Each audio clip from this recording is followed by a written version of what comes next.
गाबा test मुकाबले के लिए भारतीय टीम के सबसे मजबूत प्लेइंग 11 का हुआ ऐलान। इन 3 दिग्गजों का गाबा टेस्ट की प्लेइंग 11 से हो जाएगा काम तमाम।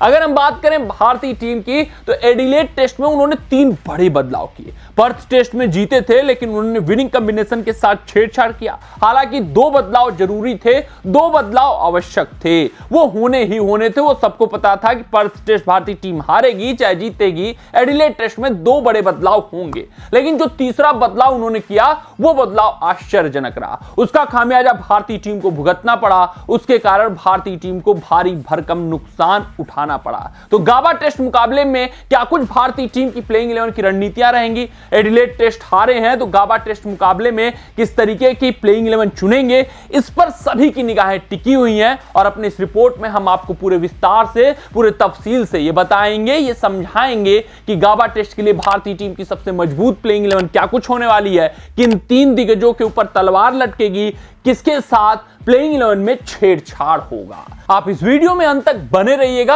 आपको समझ में आ जाने वाला है कि गाबा टेस्ट के लिए रोहित शर्मा क्या सबसे मजबूत प्लेइंग 11 खिला सकते हैं और किन किन खिलाड़ियों के साथ वो छेड़छाड़ करने वाले हैं। सबसे पहले ये स्क्वाड ब्रेकअप है। इसी स्क्वाड ब्रेकअप के जरिए हम आपको समझाएंगे, आपको बताएंगे कि भारतीय टीम की सबसे मजबूत प्लेइंग 11 क्या होने वाली है। एक एक खिलाड़ी के ऊपर हम पूरे तफसील से चर्चा करेंगे।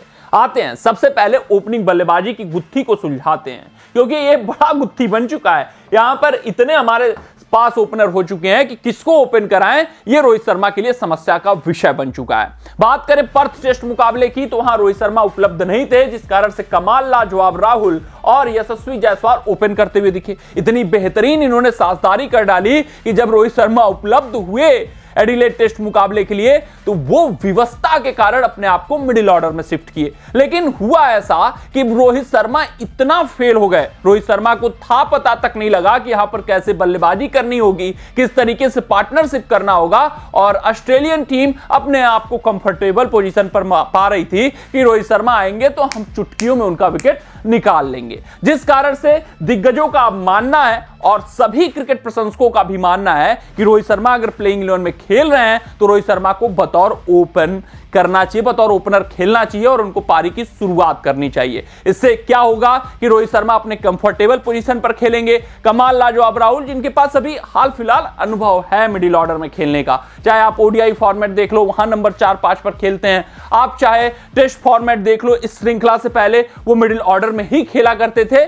तो केएल राहुल मिडिल ऑर्डर में एडजस्ट कर लेंगे, उनके पास है अच्छा खासा अनुभव और हाल फिलहाल भी वो मिडिल ऑर्डर में ही खेलते हुए आए। वहीं रोहित शर्मा क्लूलेस दिखे मिडिल ऑर्डर में, जिस कारण से भारतीय टीम के लिए सबसे अच्छी बात यह होगी कि रोहित शर्मा ओपन करें यशस्वी जायसवाल के साथ, राहुल का थोड़ा सा वहां पर बैटिंग पोजीशन बदलना पड़ेगा। हाँ, ये राहुल के साथ अच्छा नहीं होगा। ये पहले दिग्गज हैं जिनके साथ छेड़छाड़ करेंगे कप्तान रोहित शर्मा उनके बल्लेबाजी पोजीशन के साथ। अक्सर राहुल ही बली के बकरे बनते हैं और एक बार फिर से कमाल लाजवाब राहुल के साथ छेड़छाड़ होने वाला है। उनका माइंडसेट बदलना होगा और फिर उनको मिडिल ऑर्डर में जाकर अपने आप को एडजस्ट करना होगा। यह आसान काम नहीं होता है। आप अंतरराष्ट्रीय स्तर पर खेलते हो, दिग्गज गेंदबाजों के सामने खेलते हो और जहां थोड़ा बहुत भी असहज महसूस करोगे आप, दिग्गज गेंदबाज उसका फायदा उठाता हुआ दिखता है। नंबर 3 की अगर हम चर्चा करें तो शुभमन गिल ही होंगे। नंबर 4 पे विराट कोहली होंगे, यहां तक कोई बदलाव नहीं होगा।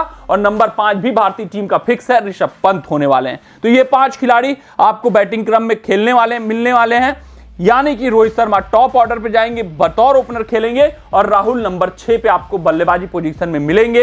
ये राहुल के साथ अच्छी बात नहीं है, क्योंकि एक खिलाड़ी अपने आप को बतौर ओपनर तैयार किया हुआ है, आप उसके साथ छेड़छाड़ करते हुए दिखाई दे रहे हो। अब यहां तक तो पेच सही है, यहां पर थोड़ा सा केएल राहुल के साथ छेड़छाड़ होगा। लेकिन अब यह चर्चा हो रहा है वाशिंगटन सुंदर वर्सेस रविचंद्रन अश्विन।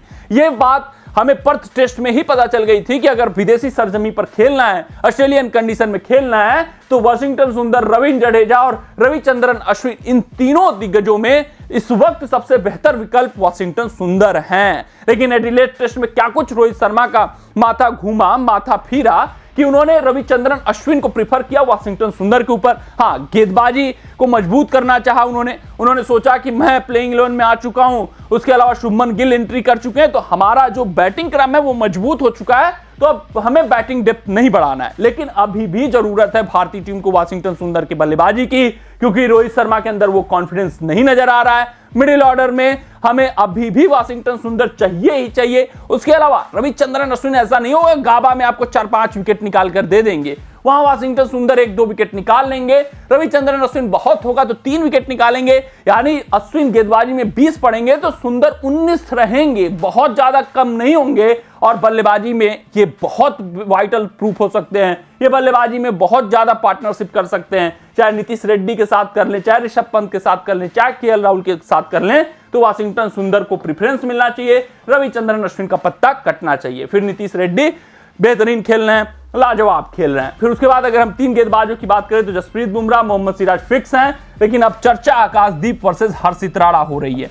आकाशदीप ये एक ऐसे खिलाड़ी हैं जिनको ऑस्ट्रेलियन कंडीशन में बहुत अनुभव नहीं है, लेकिन हाल फिलहाल डोमेस्टिक क्रिकेट या इंडियन सरजमी की बात करें तो वहां अच्छा इंप्रेस इस गेंदबाज ने किया हुआ है। अब इनको लाना चाहिए और हर्षित राणा को बैठाना चाहिए। देखना दिलचस्प रहेगा कि इनमें किसका निर्णय लेते हैं कप्तान रोहित शर्मा, लेकिन आकाशदीप बेटर चॉइस दिख रहे हैं और जो रिपोर्ट्स निकल कर आ रही हैं वो आकाशदीप को ही खिलाते हुए दिख रही हैं। हर्षित राणा को यहां पर कप्तान रोहित शर्मा बाहर बैठाने की सोच रहे हैं। अगर हम बात करें सबसे मजबूत प्लेइंग 11 की बल्लेबाजी क्रम में भारतीय टीम के, तो वे कुछ इस प्रकार होने वाली: रोहित, यशस्वी, शुभमन गिल, विराट कोहली, ऋषभ पंत, केएल राहुल, वाशिंगटन सुंदर, नीतीश रेड्डी, आकाशदीप, जसप्रीत बुमराह, मोहम्मद सिराज। आपको लगता है कि इस प्लेइंग 11 में कुछ और बदलाव हो सकते हैं? अपना सुझाव हमें जरूर साझा करिएगा। मिलते हैं आपसे अगले रिपोर्ट में, तब तक आप अपना ध्यान दें, सुरक्षित रहें, स्वस्थ रहें, मस्त रहें। जय हिंद, जय भारत।